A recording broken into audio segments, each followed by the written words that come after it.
He's like, hey, Chris. Chris? Do you remember us? Yes. Yeah. Okay. I see it. I just took a moment there. You're quite different.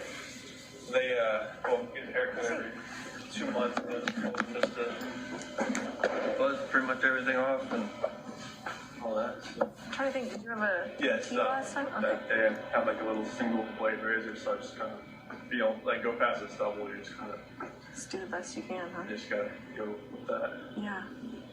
How are you doing? I'm okay. How about you guys? Good. I did not expect to see this, that's for sure. Surprised. Yeah. Well, let me put some fears aside.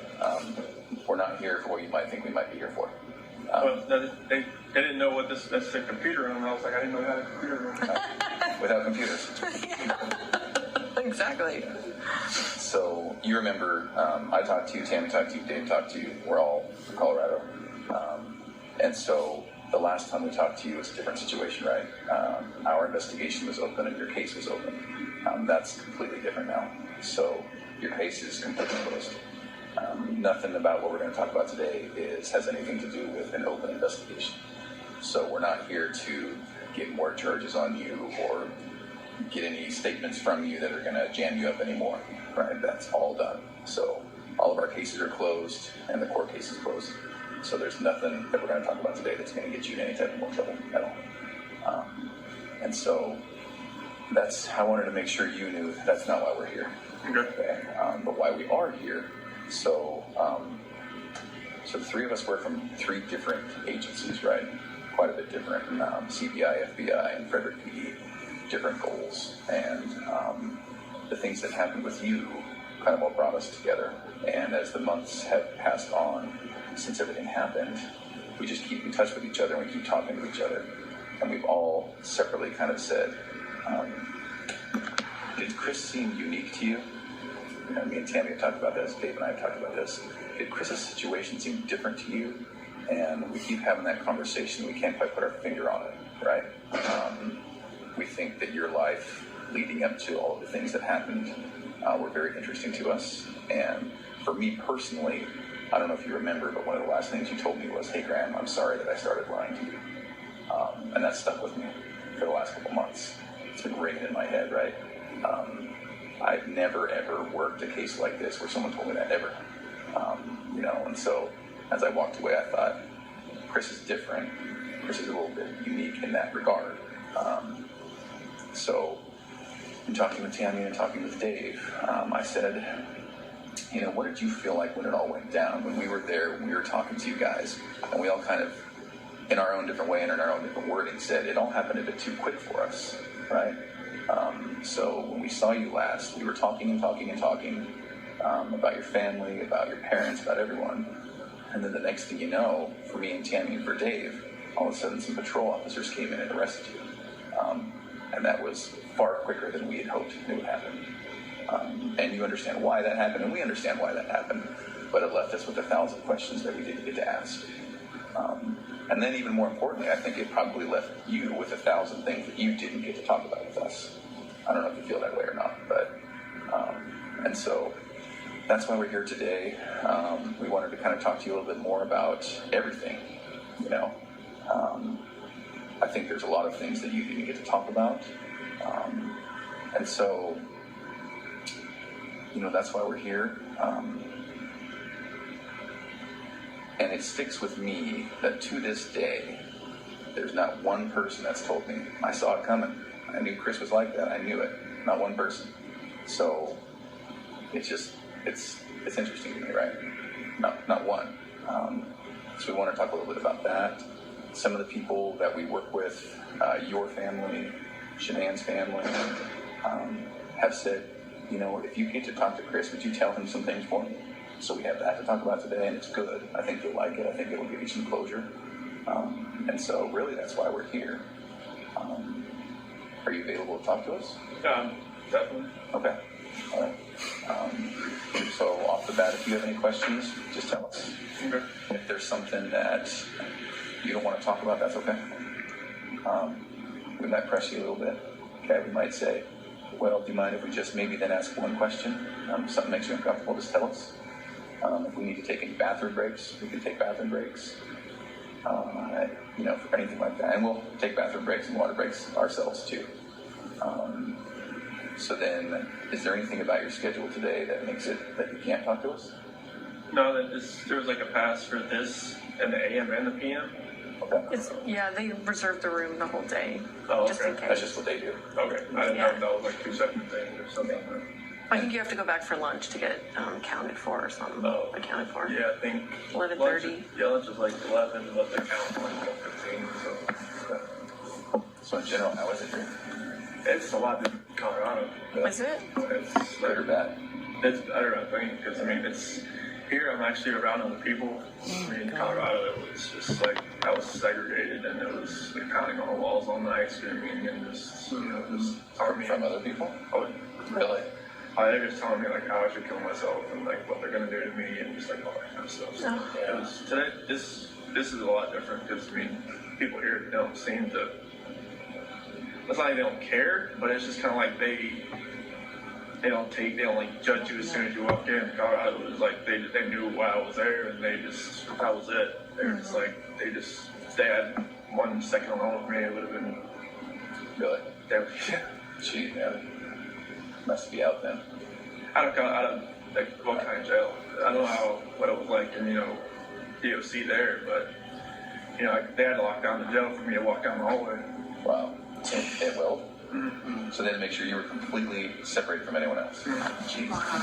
Like I didn't see anybody else there. Like I was next to somebody, but like I never saw them. You just hear them. How did they know who you were? I don't know. I just they make phone calls in there too. Oh, okay. And they got the newspaper in there before I got in there. So Yeah.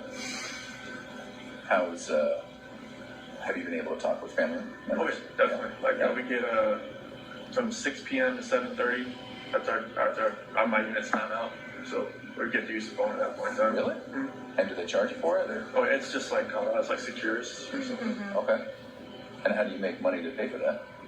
They put money on the phone. Oh. So if I call, if I was to dial somebody's number, they have to have a phone account set up. Oh, I Otherwise, gotcha. it's that's restricted. And then so who you call pays for it? Yes. Oh, okay. Have you been able to talk to family members and parents and all Yeah, that? my mom and dad, and my sister. Okay. Good. Is that a good thing? That's a good thing. Definitely. Good, man. Yeah, they don't hear from me. They're like, "Oh, what's wrong? What's going on?" Oh, good. Yeah. And how was it with them? And so far, so good. Yeah. Yeah. It was hard to hear your parents at sentencing. Yeah. I didn't know what they were gonna say. Mm-hmm. So Yeah. And so, yeah. I really appreciated what they said. I don't know about you. I definitely it was. I didn't expect them to be there. I knew they were there on the 6th, but I didn't expect them to fly back, and they wanted to fly back for that. So. Yeah. And then what your mom said. Definitely. Okay. Good. Well, so we have 1,000 questions. I'm sure you do too. Do you care if we start, or do you have any questions for us? Go ahead. Okay. All right. So one of the things that we're battling with is, and I won't make any assumptions today. So, are you aware that this was a national story? After a little while, I didn't talk to my parents while I was in Colorado. Okay. Because my attorney team told me, all right, no phone calls, no letters, no nothing. Okay. So I made one phone call when I was in the segregation area there, but my dad thought it was somebody a news, somebody trying to call. So he didn't answer. Yeah, so he didn't answer. But other than that, okay, I didn't talk to anybody. But from what some of the deputies were saying, that or my attorney team coming in and said, this is they've got people from Australia, England, and all kinds of people trying to figure out what's going on. So, did they send you any of the letters, like fan mail or anything? Well, I got letters, but I couldn't keep them with me, so I could read them on an hour out. But it's I got a bunch of just letters that had no return address and stuff that was just not very good letters. Yeah. So okay. They came from a weird perspective, didn't they? From what we have heard. Definitely, there was one person, I guess, from Broomfield that was writing 4 times a week trying to come visit me, and then there was a lot of people writing out bleed through markers saying you're a monster, all kinds of crazy stuff. All right. Well, we're going to talk about some hard issues today, but I don't intend to take you to a dark place today. Okay.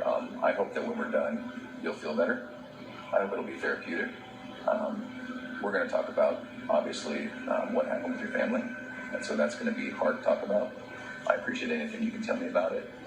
If you need to take time out, if you need to get a tissue, that's fine, right? I think it'll be very good for you. It'll be good for us. And so one of the reasons I asked about that national attention is we were aware that you were getting a lot of letters, a lot of interest, and then us personally as law enforcement, we got so many people who claim to have known you, claim to have been with you, dated you, slept with you, and 99 times out of 100, they were just crazy people, right? And so maybe that's a good place to start. Had you heard about any of that? John Walsh, he told me about some dude from Wyoming. Yeah. Trent? Yeah, it's that guy. That blew my mind. I was like, who the hell is this guy? And who told you about that? Attorney John Walsh. Oh, okay. Yeah. Do you mind if we talk about him? Yeah. Graham and I interviewed him. You had to? Yes. Waste of our lives. Yes. So Trent, in summary, Trent came in and said, met you online on a dating app, had a few, casual but quick sexual encounters with you. And let me be very clear. Not only are we not here to jam you up today, we're also not here to judge you. And if there is anything like that, you can imagine we've heard way worse, way different, So if it's true, I hope that you can just casually say, yeah, I mean, this happened. It wasn't as bad as he said, but maybe this happened. So his story was met online, met you, and it was a time when you were experimenting with maybe men. And so he said he met a couple times, met his friends, went to an apartment, had a couple of meetings in a parking lot, and then that was basically it. Does any of that sound familiar? Okay. No, I've never met a guy. Okay. All right. Yeah, he talked about being in your truck with your girls, like the whole 9 yards. So. Okay. I've never even been to Wyoming, let alone driven up there to see somebody. Yeah. And so this is maybe a weird question for you. Do you have any gay experience? No. Okay. Any interest? No. Okay. Never had a time, experimented, wondered? No. Okay. Is it possible that he found you instead of you finding him? From what John told me, he just found me on like a WhatsApp. Yeah. I don't even have that app. Okay. Never got me. You got my phone, so Okay. you could probably saw what app I had. But I've never even heard of the app. But Okay. apparently, like he told me, like I met him through like a rehab center or something. Is that what he said? No, that was another guy. Oh, okay. Yeah. Yeah. Yeah, it was totally. I no idea. So did you see a picture of him on the news or anything? John showed me a picture of him. Okay. He was like, this guy, and like John was kind of, making fun. Like, you know, sure. Okay. I'm like, no. So you saw it and you were like, no way. Yeah, I was just Big lips. Did you see his giant lips? Yeah, just like I have no clue what this guy is. And he's somewhat memorable. I mean, Yeah. If you met him or talked to him or got to know him, you might remember. He was kind of meek, Yeah. but also a little bit flamboyant. He did fake lips, or not fake lips, but injections. He was very into skincare and makeup. And he mentioned that one of the times, just as a gift, you got him some skincare products. Does any of that sound familiar? No. Okay. You can imagine all the stuff we're dealing with. Okay, so that's one. Trent Bolts. There was another gal that you were dealing with. Amanda McMahon. Have you ever heard that name? No. John showed me a picture of her. Okay. Oh, you did see a picture of her too? Yeah, he had like. That's the same. Yeah, Does that look familiar? that's the same picture he showed me on the Okay. MSO. And I was looking, I was like, who's that? He's like, oh, you don't know her either? Yeah. I was like, no. Yeah. He said it was like a Chick-fil-A parking lot rendezvous or something. Right. And that's just not true. That's what she's No. claiming. Okay. Only went to one Chick-fil-A in Colorado. That was the one in Broomfield, Highway 7. Okay. That was it. Okay. Do you feel comfortable enough today to tell us if there were other people? Yeah, it was just like, oh, okay. That was it. Okay. As these people have come out, for the most part, we've not given their stories much credit. They're just crazy people who want attention. And so, but when that does happen, it does make us think, there may have been others. And so Nicole was the only one. That was the only one. Was there ever like a one night stand with someone else just out of the blue and one and done? No. Okay. All right. Do you mind if we talk a little bit more about Nicole? Okay, so walk me through it, because that was one of the things we never really got to ask you about. Right, we didn't Just talk kind of about skipped on and talked about where the girls were, but so what happened there? So it was probably around June 1st or something. That's when I first met her. And it was just like a work conversation. She messed with the gas meters that, we were out in the field. And I was messing up, and then, I took it to her, like, hey, what's going on with this? Like, how do I fix it? And, after that, we just ran into each other a few times in the office, and I think it was probably the fourth time meeting. She had asked me, because, like, when we were talking back and forth, I would say, like, we moved here from Colorado, or from North Carolina, stuff like that, and then she's like, what's all this weed stuff you come? Like, I took out my phone and showed her a picture, like, my girl's on the phone. She's like, oh, okay. Like, so, I was like, yeah. Like, I didn't wear a ring to work because like, I sent off so I get refitted when I lost all that weight. So, but You lost so much weight that your fingers lost weight? it was literally like I was out in the snow one time. I went like that, and my ring went off on the rocks. So I was panicking, trying to find out like, I can't wear this anymore. But so after that, she left me alone for a couple days, and she texted me outside in the field. And then after that, we just kept texting back and forth, and it was just, it's like she used to work in a little rig out in North Dakota, I think. And we just kind of trading stories back and forth about what we did and everything. And then one day, it just kind of went to a different level. And then I never thought it would ever go to that level.